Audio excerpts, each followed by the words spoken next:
Hi traders, this is the Dow on the 60-minute chart, so very volatile, struggling up here, the 360 area, which is the breakdown area from the 13th of March, and so we had a nice move on the Fed announcement. So what I did was I tried to trade the waves. So I took the first wave, I think it was here, and then obviously got to the long side and got stopped out, bought it here, traded it into this resistance, and then later on when we saw these reversal bars, just started shorting it. Okay, so I got a small move up here and a chunk of that move down to the weekly pivot. Okay, so where does that leave us? On the daily,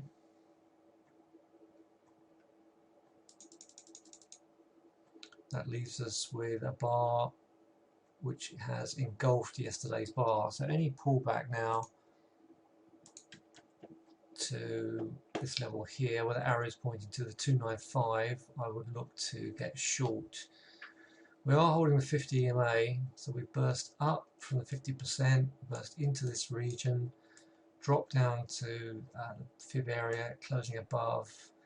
But this is just looking, all the highs for selling in this area here. So I'm just looking to continue to short and see if that can get me some distance.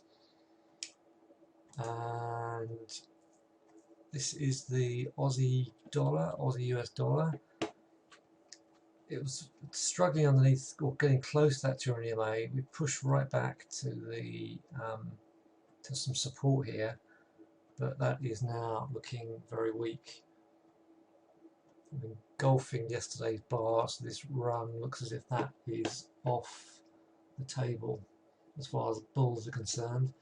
One of the best charts out there at the moment is this one here. I would be, the Fed are looking to get out of quantitative easing, so that's seeing some strength in the dollar. The yen is nice and weak, so I would try and buy 102. You're right on that support, so 50 points underneath where we are at the moment. And that is the best chart going, because the pound yen is holding that support.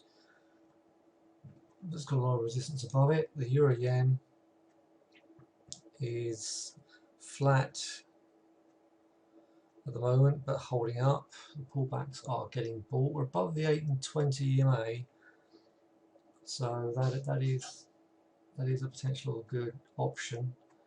But pound and euro not holding up.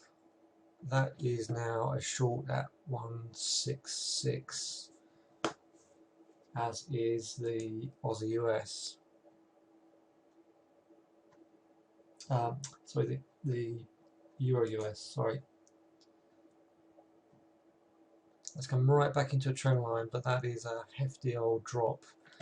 So any pullback to 138.80, may not see that, may see 138.50. I prefer the pound short on that one, and the US dollar yen long. A quick look at commodities. Oil is holding up.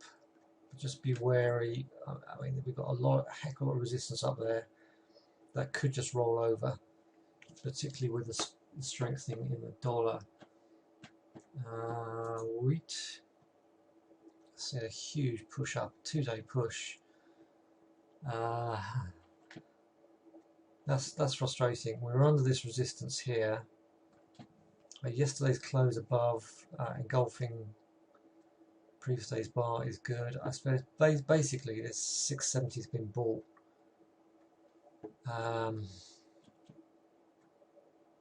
That's tough. It's difficult to trade between 50 and 200 EMA. That was a good fib level. That's all I would say. I've missed that fib level. And the corn.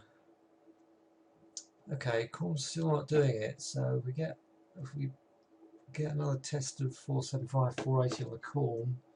That's worth it. And the beans struggling up there at resistance. So the corn is probably a better option. That's something with sugar.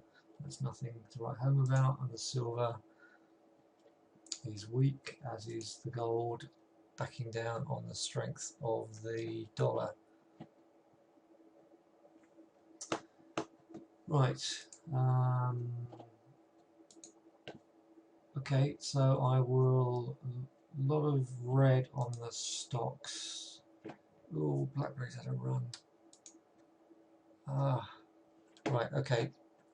Blackberry pulls back to 940, that's a buy. That is a really nice trade there. And otherwise I will sit tight. Let's look at some stocks.